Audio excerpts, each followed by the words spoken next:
Hello friends, আশা করি সকলেই ভালো রয়েছেন।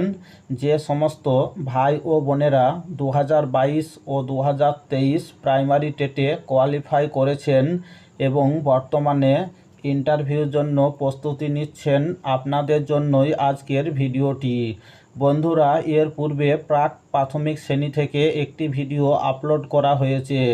যে সমস্ত ভাই ও বোনেরা এখনও ওই ভিডিওটি সিন করেননি, অবশ্যই আপনারা গিয়ে দেখে নিন, তারপরে এই ভিডিওটি আজকে দেখতে থাকুন। বন্ধুরা দেখুন, আজকের প্রথম শ্রেণীতে কয়টি বই রয়েছে এবং ওই বইগুলি অলঙ্করণ কে করেছেন এবং এর ডিটেলস ভিডিও আপলোড করা হচ্ছে। এখান থেকে অনেক প্রশ্ন আপনারা অনায়াসে কমন পেয়ে যাবেন। তো চলুন কথা না বাড়িয়ে মূল আলোচনায় যাওয়া যাক। দেখুন, প্রথমেই যে প্রশ্নটি রাখা হয়েছে, প্রথম শ্রেণীতে কয়টি বই আছে এবং কি কি। তো এর যে সঠিক উত্তর তা হবে যে প্রথম শ্রেণীতে 4টি বই রয়েছে। 1 নম্বর হচ্ছে জগৎবাড়ি, 2 নম্বর হচ্ছে স্বাস্থ্য ও শারীরিক শিক্ষা এবং 3 নম্বর হচ্ছে সহজ পাঠ ও 4 নম্বর হচ্ছে আমার বই বলে একটি বই রয়েছে, যেটির মধ্যে 3টি পর্ব রয়েছে। অর্থাৎ আমার বইয়ে প্রথম পর্ব, দ্বিতীয় পর্ব এবং তৃতীয় পর্ব রয়েছে। একটি ইউনিট কমপ্লিট করার পরেই একটি পর্ব করে ওই বইগুলি প্রাইমারিতে পড়ানো হয়ে থাকে। তারপরের প্রশ্নটি দেখুন, 2 নম্বরটি, যে প্রাথমিকে জগৎবাড়ি বইটির প্রকাশক কে। তো বন্ধুরা, আপনারা সকলেই জানেন 1 থেকে 5 পর্যন্ত যে প্রাথমিকে জগৎবাড়ি বইটি রয়েছে, সেই জগৎবাড়ি বইটির প্রকাশক কে। তো মনে রাখবেন যে প্রাথমিকে প্রথম জগৎবাড়ির বইটি প্রকাশক ছিলেন শ্রীমতী রত্না চক্রবর্তী বাগচি। উনি প্রাথমিক শিক্ষা পর্ষদের সচিব ছিলেন এক সময়ে। তারপরের প্রশ্নটি দেখুন, প্রাথমিকে জগৎবাড়ি বইটির প্রচ্ছদ ও অলঙ্করণ কে করেছেন। সঠিক উত্তরটি হবে যে সেন্টু, কিন্তু এর ভালো নাম হচ্ছে অজিতেশ কর। পরের প্রশ্নটি দেখুন, প্রাথমিকে সহজপাঠ বইটির অলঙ্করণ কে করেছেন। তো মনে রাখবেন, প্রাথমিকে যে সহজপাঠ বইটি রয়েছে সেটির অলঙ্করণ করেছেন নন্দলাল বসু এবং এই সহজপাঠ বইটির রচয়িতা ছিলেন রবীন্দ্রনাথ ঠাকুর। তারপরের প্রশ্নটি দেখুন, সহজপাঠ বইটির কয়টি ভাগ রয়েছে এবং কি কি। তো মনে রাখবেন, প্রাথমিকে যে সহজপাঠ বইটি রয়েছে এটির 2টি ভাগ রয়েছে। একটি ভাগ হচ্ছে প্রথম ভাগ এবং আরেকটি ভাগ হচ্ছে দ্বিতীয় ভাগ। আর প্রথম ভাগটি প্রথম শ্রেণীতে পড়ানো হয়ে থাকে এবং দ্বিতীয় ভাগটি দ্বিতীয় শ্রেণীতে পড়ানো হয়ে থাকে। তারপরের প্রশ্নটি দেখুন, প্রাথমিকে স্বাস্থ্য ও শারীরিক শিক্ষা বইটির প্রচ্ছদ ও অলঙ্করণ কে করেছেন। সঠিক উত্তরটি হবে যে প্রাথমিকে স্বাস্থ্য ও শারীরিক শিক্ষা বইটির প্রচ্ছদ ও অলঙ্করণ করেছেন শঙ্কর বসাক ও কাঞ্চন গুহ। তারপরের প্রশ্নটি দেখুন, প্রাথমিকে আমার বইটির প্রচ্ছদ ও অলঙ্করণ কে করেছেন। তো সঠিক উত্তরটি হবে যে প্রাথমিকে আমার বইটির প্রচ্ছদ ও অলঙ্করণ করেছেন সুব্রত মাঝি।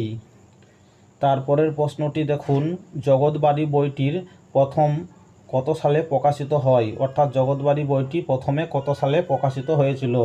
তো সঠিক উত্তরটি হবে 2019 সালে আগস্ট মাসে জগৎবাড়ি বইটি প্রথম প্রকাশিত হয়েছিল।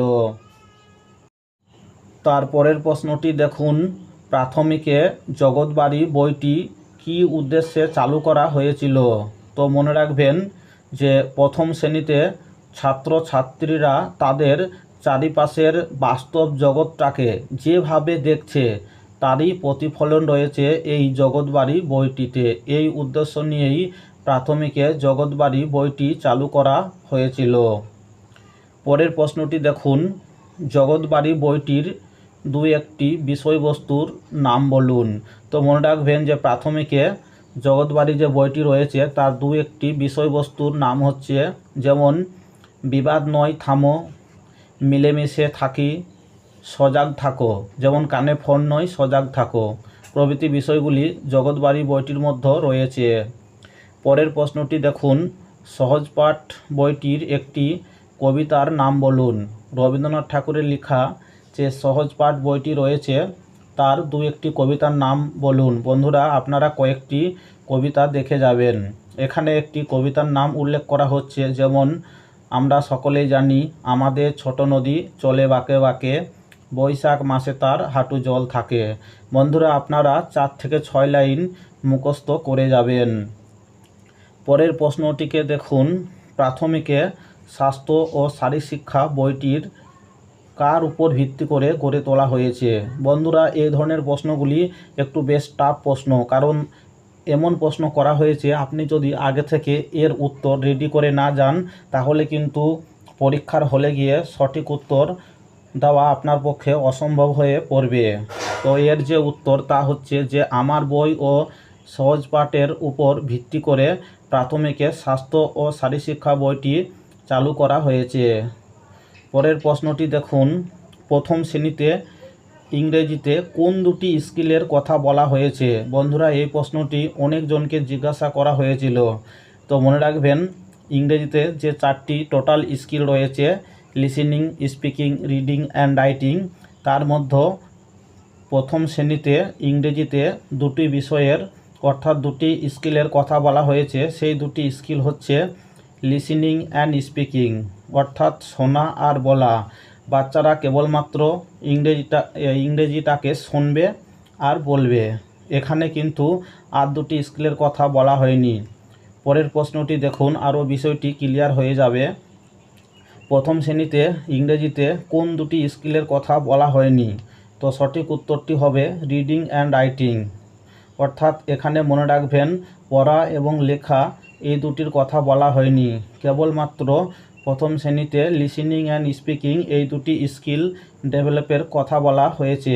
আপনি যদি ভুল করে বলে দেন যে রিডিং অ্যান্ড রাইটিংয়ের কথা বলা হয়েছে, তাহলে কিন্তু আপনি ভালো মার্কস পাবেন না। পরের প্রশ্নটি দেখুন, একক এবং দশকের ধারণা কোন শ্রেণী থেকে শুরু হয়েছে? বন্ধুরা, এই প্রশ্নটি অনেকজনকে করা হয়েছিল। তো সঠিক উত্তরটি হবে যে একক এবং দশকের ধারণা শুরু হয়েছে প্রথম শ্রেণী থেকেই, মনে রাখবেন। আরেকটি গুরুত্বপূর্ণ প্রশ্ন বন্ধুরা, দেখুন এখানে যে প্রশ্নগুলি করা হচ্ছে সেই প্রশ্নগুলি কিন্তু প্রতিটা প্রশ্ন এর পূর্বের ইন্টারভিউ থেকে কালেকশন করা, এবং যে সমস্ত ক্যান্ডিডেটরা এর পূর্বে ইন্টারভিউতে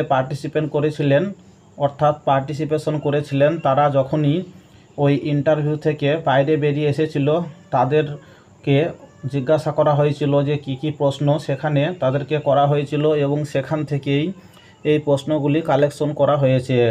বন্ধুরা, লাস্ট প্রশ্নে যাওয়ার আগে বলি, যে সমস্ত ভাই ও বোনেরা এই চ্যানেলে প্রথমবারের জন্য ভিজিট করছেন, প্রাইমারি টেট সংক্রান্ত যে কোনো ধরনের আপডেটগুলি পেতে অবশ্যই চ্যানেলটির সঙ্গে যুক্ত হয়ে থাকবেন। যদি ভিডিওটি ভালো লাগে অবশ্যই একটি লাইক করবেন, এবং চ্যানেলে নতুন হয়ে থাকলে চ্যানেলটিকে সাবস্ক্রাইব করবেন।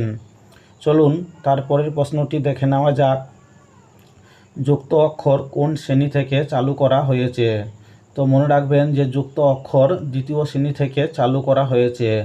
বন্ধুরা, এরকম পার্ট করে ক্লাস 1 থেকে 5 পর্যন্ত যতটা শ্রেণী রয়েছে প্রত্যেকটা শ্রেণীর আলাদা আলাদা পার্ট ভিডিও আপনারা এই চ্যানেলে পেয়ে যাবেন। তার মধ্যে এর পূর্বে কিন্তু প্রাক প্রাথমিক শ্রেণী নিয়ে একটি ভিডিও আপলোড করা হয়েছে, এবং আজকে দ্বিতীয় পার্ট অর্থাৎ ক্লাস 1 বা প্রথম শ্রেণী নিয়ে ভিডিওটি আপলোড করা হলো।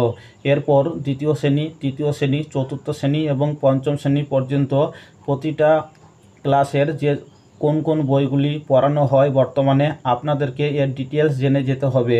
আপনারা যদি সমস্ত বিষয়টি ভালো করে জেনে যান, দেখবেন ইন্টারভিউরা খুশি হয়ে আপনাকে অনেক নাম্বার প্রদান করবে, এবং আপনার নামটিও সবথেকে টপ লিস্টে চলে আসবে।